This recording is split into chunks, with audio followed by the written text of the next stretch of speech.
Bienvenue ici dans le Reflector Podcast. C'est un endroit où partager et élargir nos perspectives. Un endroit où embrasser la beauté, la richesse et le mystère de la vie. C'est un espace pour se confronter à l'inconnu et oser devenir un peu plus le changement que nous voulons voir dans ce monde. Ce podcast, c'est une invitation à un voyage d'exploration vers soi et découvrir le sens profond d'être humain. Merci beaucoup pour votre présence et merci pour votre écoute. Allons-y!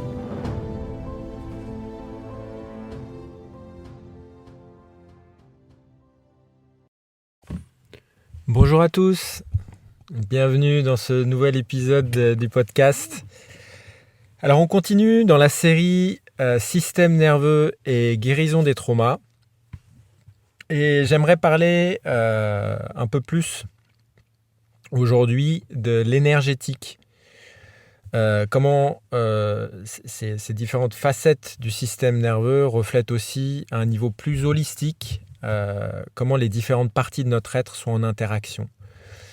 C'est une réponse à plusieurs questions que j'ai eues de personnes qui ont écouté le podcast et qui voulaient avoir un peu des éclaircissements. Est-ce qu'on peut faire les liens avec les différents gunas, les différentes qualités, les mahagunas? Est-ce qu'on peut faire les liens avec les tattvas, les 5 éléments? Voilà, donc je ne sais pas si ce sera exhaustif parce que c'est un sujet qui est très très vaste, mais j'aimerais dresser un tableau des différents paysages du système nerveux aussi d'un point de vue un peu plus holistique pour qu'on comprenne davantage ce qui se passe sur les sphères certes biologiques mais aussi psychologiques, énergétiques et spirituelles. Alors le système que moi que j'ai trouvé le plus pertinent, c'est ce qu'on appelle le système des 10 corps, qui nous vient du nord de l'Inde, du nord-ouest de l'Inde, qui est des voies tantriques de l'Himalaya. Alors j'aurai peut-être pas l'occasion d'expliquer tous les 10 corps aujourd'hui, mais qu'on comprenne le système des 10 corps, c'est une manière de voir la psyché dans sa globalité. Donc c'est pour ça qu'on parle de corps, parce que c'est l'idée qu'on n'a pas que notre corps physique, mais qu'on a un ensemble de parties qui créent la totalité de notre psyché et qui sont toujours en dynamique, en interaction.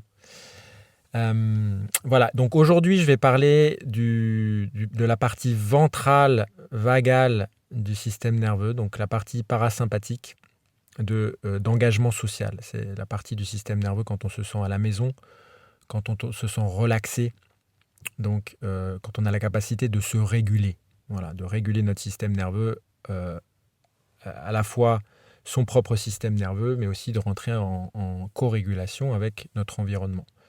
Donc ça, on va dire, c'est notre fonctionnement entre guillemets normal, c'est le fonctionnement dans lequel on est censé être en tant qu'être humain, c'est-à-dire déployer cette partie du nerf vague pour pouvoir fonctionner en interaction dans des groupes, dans des communautés, dans des tribus, pouvoir parler, interagir, recevoir des messages de l'extérieur et en donner. Donc c'est pour ça qu'on appelle le mode social, parce que le vagal ventral, il est opérant principalement depuis le diaphragme jusqu'en haut, donc c'est lui qui va donner nos mimiques de visage, nos expressions faciales, qui va gérer la tonalité aussi, la mélodie de notre voix, donc toute cette capacité qu'on a de s'adapter à notre environnement pour le comprendre et puis se faire comprendre, d'accord, et interagir de manière fluide et harmonieuse. Donc on va dire ça, le vagal ventral, c'est, j'ai envie de dire, la condition pour être un être humain, à proprement parler, c'est-à-dire vraiment déployer, ce qu'on pourrait dire être humain serait déployer nos qualités humaines, donc l'amour, la compassion, la bienveillance, la gentillesse, l'écoute, la capacité de rentrer en résonance avec quelqu'un d'autre qui est différent de nous, si on appelait ça nos qualités humaines fondamentales, ben, elles sont opérantes quand on est dans ce qu'on appelle le vagal ventral. Okay.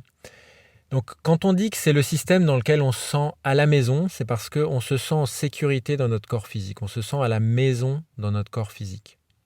Donc, la sensation de maison, en fait, c'est notre propre corps. Et ce qui se passe énergétiquement quand on est en vagal ventral, en fait, c'est que le corps d'énergie, qu'on appelle dans la tradition dont je fais partie le corps pranique, le corps pranique, donc prana étant l'énergie vitale. Donc on pourrait dire le corps vital ou le corps de vitalité aussi, on pourrait traduire comme ça. Quand ce corps d'énergie, ce corps de vitalité est aligné et en résonance, il suit les contours, on va dire, de notre corps physique, quand ces deux-là s'épousent, sont ensemble, naturellement, notre respiration est profonde, elle est ample, elle est légère, elle est harmonieuse. Quand je dis légère, c'est qu'elle n'est pas contrainte. D'accord ? Elle est spontanée. Elle peut être ample. En fait, l'état de notre corps pranique, de notre corps vital, en fait, il se reflète directement par l'état de notre respiration. Donc, quand notre corps d'énergie est contraint, notre respiration va être contrainte. Quand notre corps d'énergie est libre et relâché, notre respiration est libre et relâchée. D'accord ? Et plus on a de vitalité, plus on va avoir naturellement tendance à avoir une respiration qui est ample et profonde, sereine. Ok ? Donc voilà, ça c'est l'état, on va dire, régulé de notre système nerveux. Ça veut dire que notre respiration, naturellement, nous permet de digérer, en fait, ce qui vient à nous. Les différents événements, les différentes interactions, les informations qui viennent à nous pendant la journée. Quand on a une respiration qui est fluide et harmonieuse, on peut, comme si nous on était une rivière, on peut inclure le flux de tous les petits cours d'eau, de tous les petits ruisseaux, on peut les inclure dans le lit de notre rivière.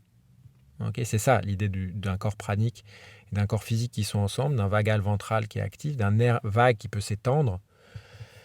C'est qu'on peut inclure tous les petits ruisseaux et le lit de notre rivière peut grandir. Donc on peut faire de nos interactions avec les autres des sources d'apprentissage. C'est-à-dire l'autre devient un miroir d'une vitalité qui était en moi, qui n'était encore pas complètement consciente, et par l'interaction avec l'autre, cette nouvelle source d'énergie, de vitalité, peut être inclue à la rivière que je suis, et je grandis dans mon scope d'expérience de la vie. Okay ? Ça, c'est le vagal ventral.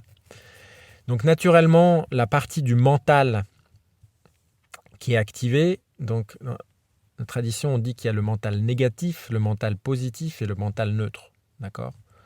Les trois gunas, les trois qualités de l'esprit qui se manifestent à trois mentaux fonctionnels. Le mental négatif qui nous protège, qui évalue les risques et qui nous permet de faire face aux menaces de manière équilibrée et qui nous permet aussi de poser des limites, de dire non, de reconnaître nos besoins. Le mental négatif. Le mental positif, qu'on appelle aussi mental expansif ou projectif, donc qui lui va voir les ressources dans une situation et va nous permettre d'aller vers la vie, d'aller vers le nouveau, d'aller vers des nouvelles situations, des nouvelles stimulations, des nouvelles expériences. Donc lui est projectif et expansif, donc ce sont les deux polarités. Le négatif nous protège et le positif nous invite à aller vers l'expérience. D'accord ? Et la troisième partie du mental, ce qu'on appelle le mental neutre, c'est celui qui va avoir la capacité d'embrasser l'aspect protectif et l'aspect projectif. D'accord ? Que je me sente à la fois en sécurité dans la situation dans laquelle je vais et qu'en même temps je puisse accueillir dans mon corps, dans mon système nerveux, dans tout mon être, une nouvelle information. D'accord ? Donc le mental neutre, c'est le mental qui va être prédominant quand je suis en vagal ventral. C'est-à-dire que j'ai une capacité d'inclure les polarités. C'est pas je choisis soit de me protéger, soit d'y aller. Non, j'honore la partie de moi qui a besoin d'être en sécurité, qui a besoin de se protéger. Et j'honore aussi la partie de moi qui a besoin de nouveau, qui a besoin de liberté, qui a besoin d'expérience, qui a besoin de se nourrir d'éléments extérieurs, d'éléments inconnus. D'accord ? Donc c'est ça, mental neutre. C'est que je peux reconnaître des besoins qui en moi peuvent paraître contradictoires. Donc, dans le vagal ventral, je peux faire face au paradoxe de la vie. Il y a une partie de moi limitée qui va toujours se sentir un peu menacée d'une information nouvelle. Et il y a aussi une partie de moi qui a envie, qui a soif d'aller découvrir cette nouvelle information. Et si je choisis une partie au détriment de l'autre, c'est la recette pour ce qu'on appelle l'abus. C'est la trahison, c'est qu'il y a une partie de moi qui va se sentir diminuée, restreinte, contrainte, abusée, non respectée, qui n'est pas reconnue, qui n'est pas entendue, qui n'a pas pu s'exprimer. D'accord ?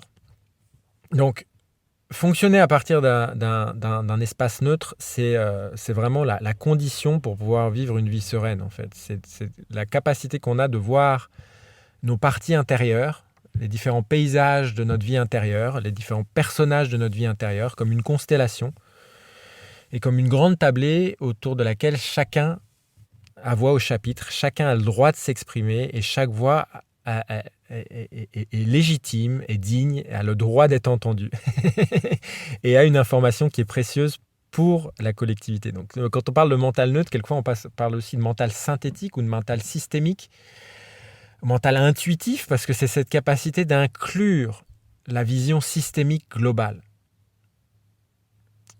où la somme est plus, où le tout est plus que la somme des parties et où chaque partie est indispensable, où tout est indispensable pour que tout fonctionne de manière harmonieuse. Donc, on relie souvent cette partie du mental aussi au cœur. Donc, c'est aussi là qu'il y a toujours cette résonance très forte entre ce qu'on appelle le vagal ventral et le cœur, parce qu'on dit souvent que c'est le nerf de la compassion. Parce que c'est cette partie de nous quand elle est active, qui peut écouter, qui est capable de se mettre à l'écoute de ce qui est là.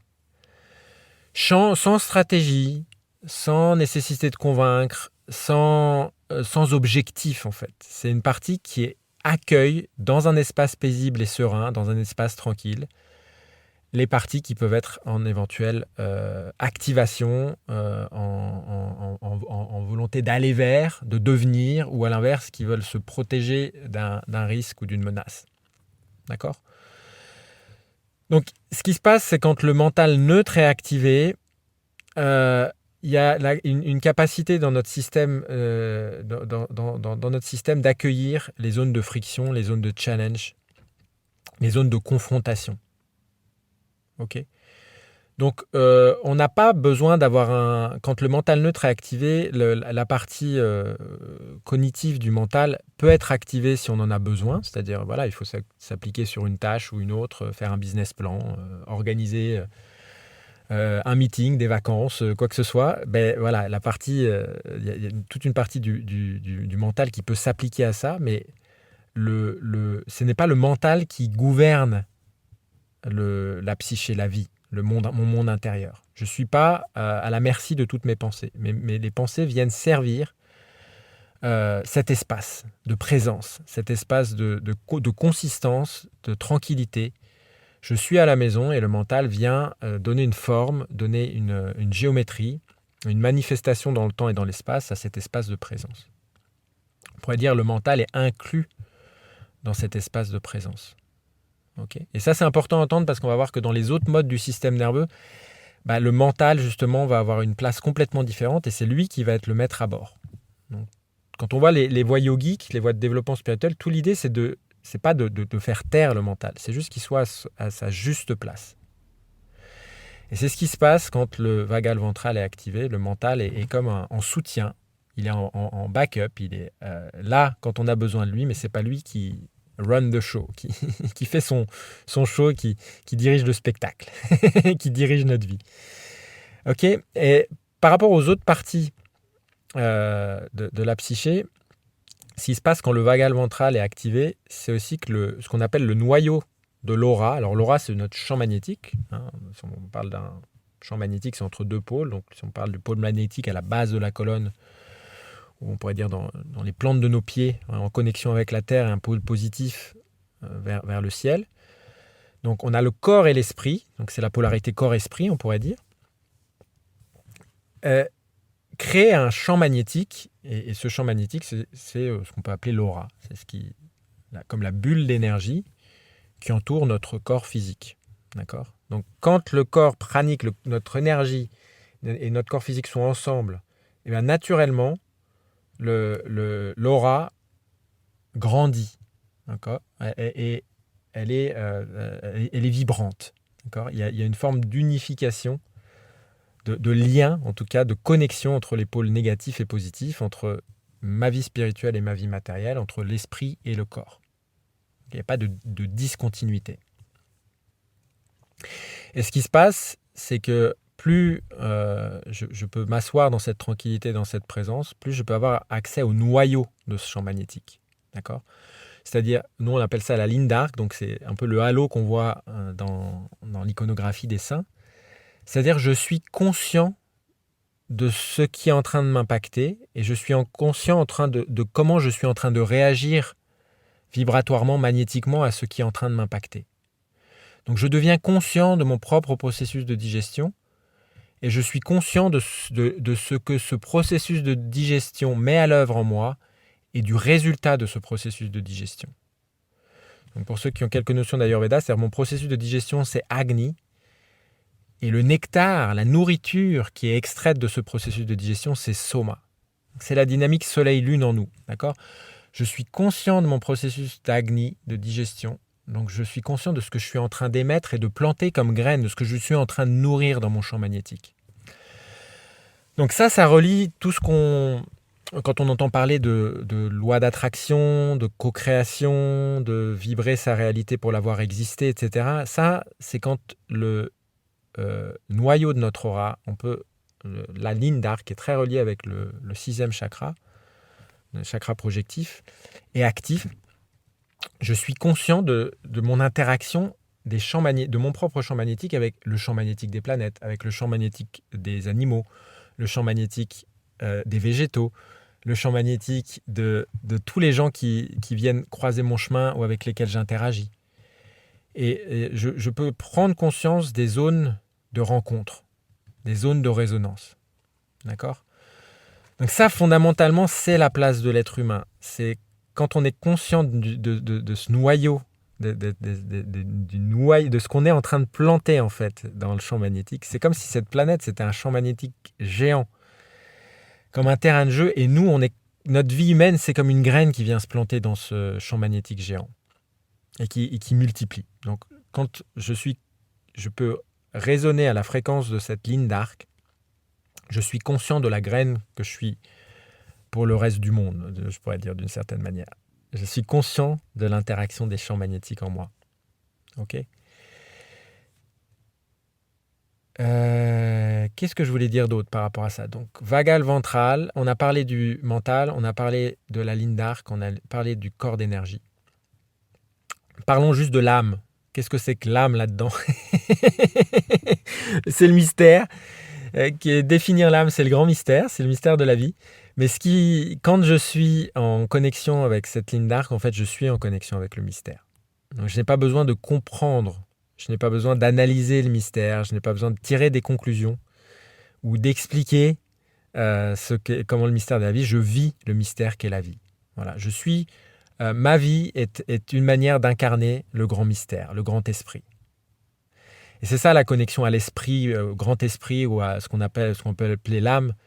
C'est quand ces différents corps énergétiques sont alignés, ma vie, c'est l'expérience de l'âme.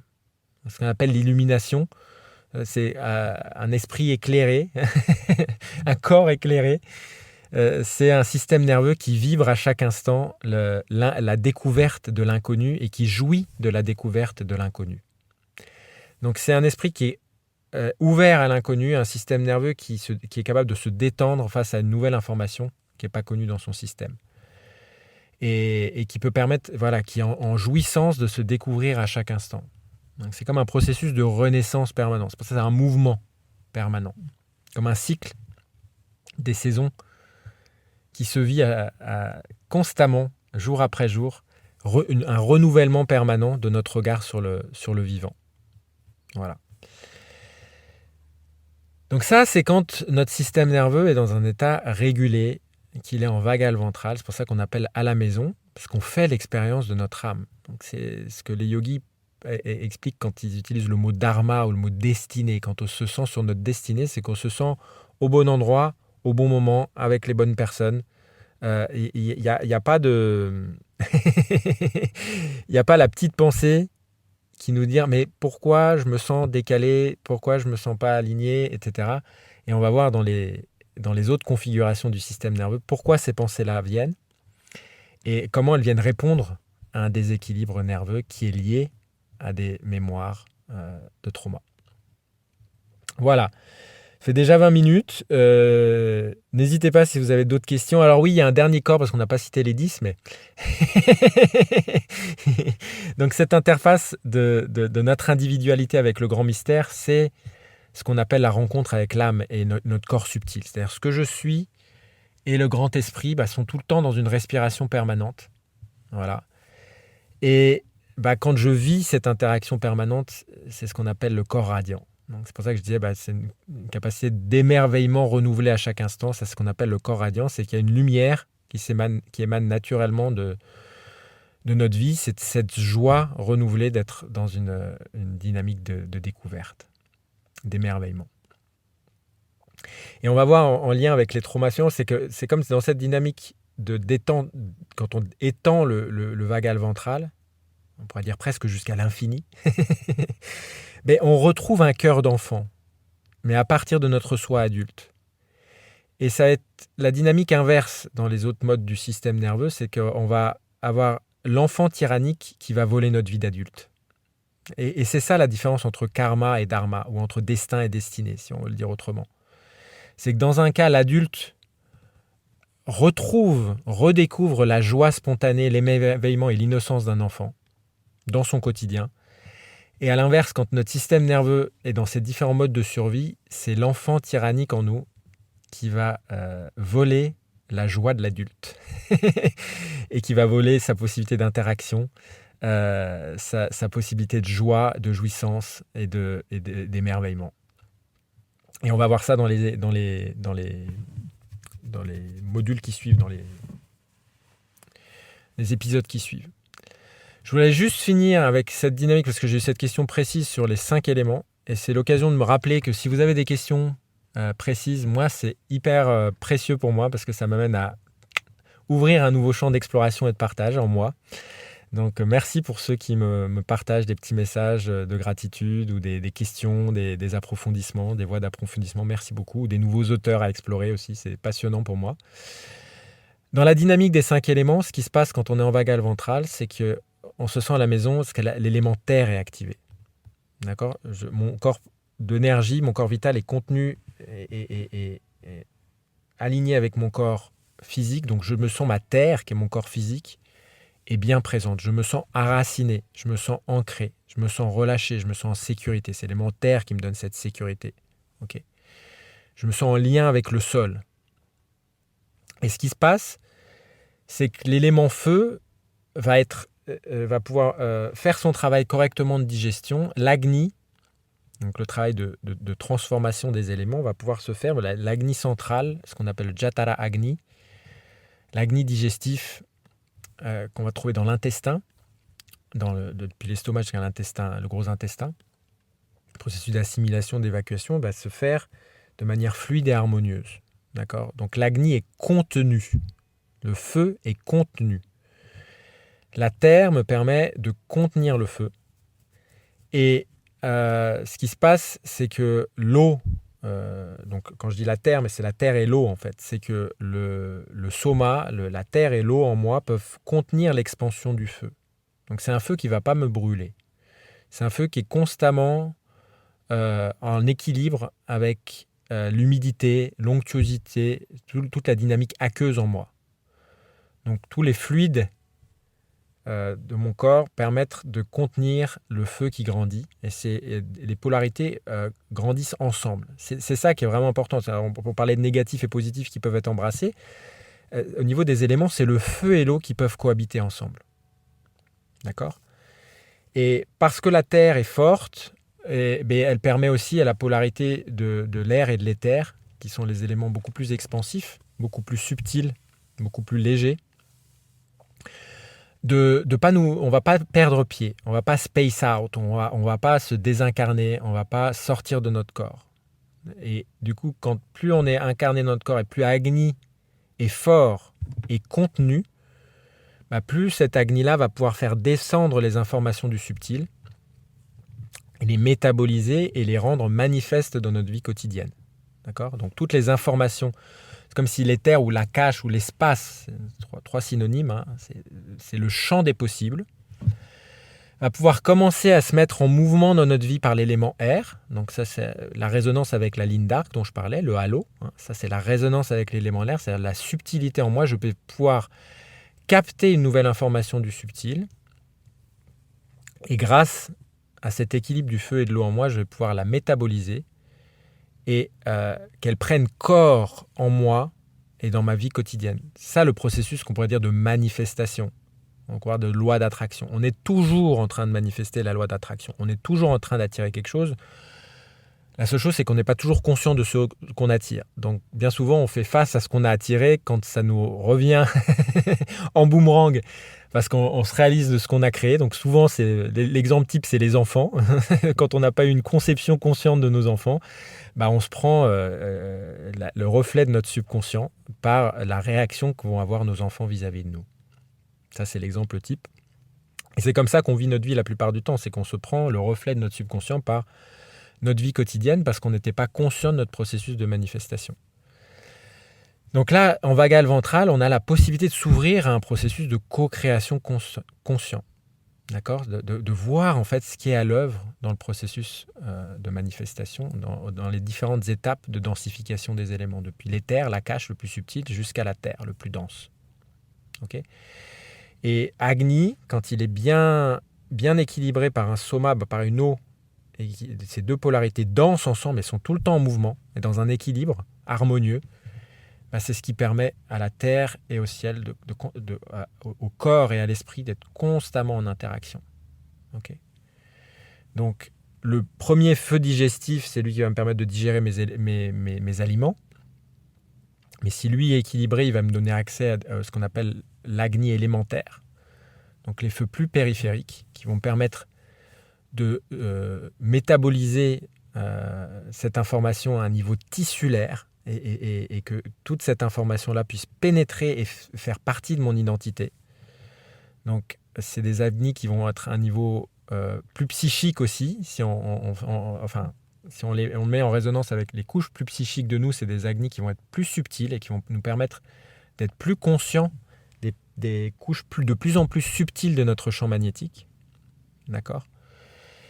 Et ça vient résonner avec cette sensation. Plus on a accès à cette conscience des couches plus fines, plus subtiles, plus on a une résonance avec ce point d'équilibre. Et on reconnaître l'équilibre des forces avant même de rencontrer quelqu'un. Dans les couches subtiles de notre aura, on peut sentir ce que cette interaction va pouvoir créer. Avant même la rencontre, donc c'est ce qu'on appelle l'intuition, quand il y a un pressentiment de ce qui commence à être déjà à l'œuvre. Donc on commence à avoir la conscience dans les couches de plus en plus subtiles de notre être. Donc d'un côté, ça nous permet un processus de manifestation claire, mais ce processus de manifestation claire, ça veut dire qu'en fait, je suis conscient le plus en plus tôt, le plus en plus subtil, au point de manifestation, qui est ce corps radiant. Bon, je ne veux pas rentrer dans trop de philosophie, mais voilà, pour mettre ça en perspective avec d'autres sujets qui sont largement abordés ici et là, en spiritualité, et peut-être ça suscitera des réactions, des questions, des volontés d'approfondissement chez vous. En tout cas, c'est un grand plaisir pour moi de parler de ces sujets et de continuer à faire ce podcast. Je vous remercie beaucoup pour votre écoute. Vous êtes de plus en plus nombreux à écouter, dans un nombre de pays de plus en plus large. Alors, je suis surpris parce que c'est le podcast français qui est le plus largement écouté, dans des pays qui ne sont pas du tout francophones aussi. Donc j'imagine qu'il y a des Français ici ou là, en tout cas des francophones dans des pays qui bénéficient aussi de ces informations et qui sont connectés. Donc merci pour votre écoute. Et dans le prochain épisode, on verra comment le paysage du système nerveux sympathique se manifeste à un niveau énergétique. Belle journée à vous. Satnam.